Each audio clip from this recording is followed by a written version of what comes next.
Teman-teman, ini adalah pohon beringin, pohon tahun ya. Jadi ada sebuah nilai dalam kehidupan bahwa ada nilai-nilai jangka panjang, kemudian juga ada nilai-nilai jangka pendek.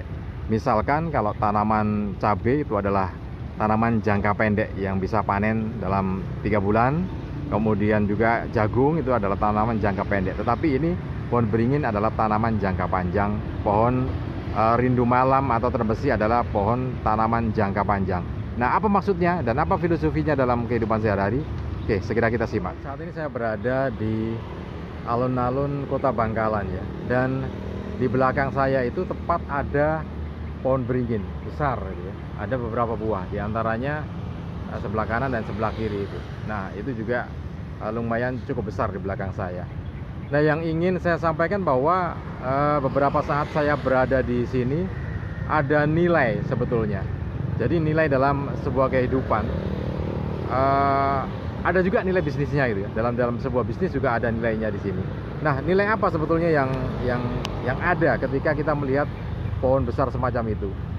Jadi tanaman itu kalau boleh saya sampaikan ada beberapa jenis ya, melihat kondisinya. Ada yang tanaman besar seperti pohon beringin, kemudian rindu malam atau terbesi atau ki hujan itu. Kemudian ada pohon-pohon yang tanaman kecil ya, misalkan tanaman kecil itu tanaman sayur, cabai gitu itu, kemudian juga ini apa? Jagung. Nah, itu dalam filosofi sebuah tanaman dan sebuah bisnis dan juga dalam kehidupan bahwa ada perbuatan-perbuatan yang memang manfaatnya itu bisa diambil dalam jangka yang panjang. Misalkan pohon terbesi atau pohon jati itu kan manfaatnya baru kita bisa dapatkan setelah kita beberapa tahun menanamnya, mungkin 8 tahun, 20 tahun baru kita bisa mendapatkan manfaat dari pohon itu. Nah, tetapi kalau kita menanam cabai atau menanam jagung ya sangat cepat sekali ya, bahkan 3 bulan kita sudah panen. Nah, ini menunjukkan bahwa dalam kehidupan itu juga ada yang semacam itu. Dalam bisnis misalnya, jadi kita akan kupas satu persatu gitu ya. Bisnis itu begini, ada perilaku atau program untuk jangka panjang, misalkan CSR, kemudian marketing communication, kemudian program-program promosi yang tujuannya mengingatkan ya, dan juga kegiatan sosial kemasyarakatan yang lainnya. Itu nggak ada langsung imbasnya, tetapi dia hanya akan bermanfaat dalam jangka yang cukup panjang, sehingga goodwill-nya atau nama baik perusahaan itu akan tetap ada.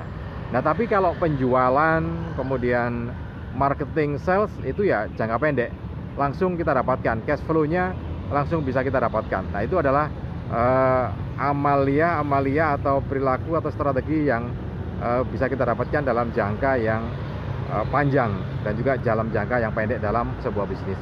Nah, dalam kehidupan juga hampir sama ya. Jadi ketika kita berperilaku baik kepada masyarakat itu, kemudian suka menolong dan soft skill yang lainnya, itu adalah bagian dari perbuatan kita jangka panjang. Misalkan seseorang yang ingin mencalonkan diri sebagai kepala desa, tentu perbuatan baiknya itu akan bernilai ketika jangka panjangnya. Nah, tapi jangka pendeknya juga akan tetap ada ketika kita bersosialisasi dengan masyarakat, berbisnis dengan anggota masyarakat yang lainnya, maka itu adalah sebuah nilai perilaku-perilaku dalam jangka yang pendek dan bisa kita manfaatkan. Artinya kita harus pandai memilah kapan kita berperilaku untuk kepentingan jangka pendek, kapan kita berperilaku untuk kepentingan jangka panjang. Oke, mudah-mudahan ini bisa bermanfaat untuk Anda. Salam dan sukses selalu untuk Anda.